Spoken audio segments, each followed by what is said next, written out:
আমাদের আজকে রেসিপি হবে ডাউলের বড়া, যেখানে আমি ডাউল ব্লেন্ড করে রেখে দিয়েছি, যেখানে মসুরের ডাউল, কাঁচা মরিচ, শুকনা মরিচ, পেঁয়াজ আমি একসাথে ব্লেন্ড করে রেখেছি।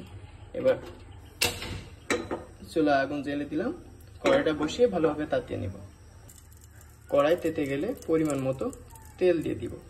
এই পর্যায়ে চুলার আঁচটা আমরা একটু কমিয়ে দেব এবং আগে থেকে ব্লেন্ড করা ডাউলগুলো গোল গোল করে কড়াইয়ের উপরে দিয়ে দিব।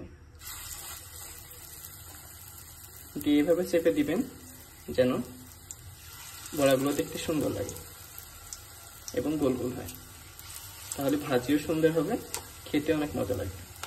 আমি এক এক করে বড়াগুলো দিয়ে দিয়েছি কড়াইয়ের উপরে। এবার অল্প আছে কিছুক্ষণ ভেজে নিব।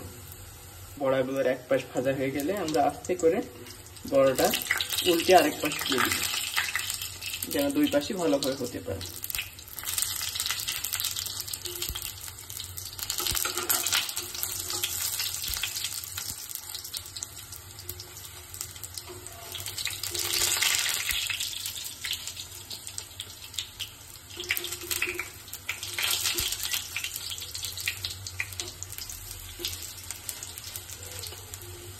এই যে আমার বড়ার এক পাশ অনেক সুন্দরভাবে হয়ে গেছে।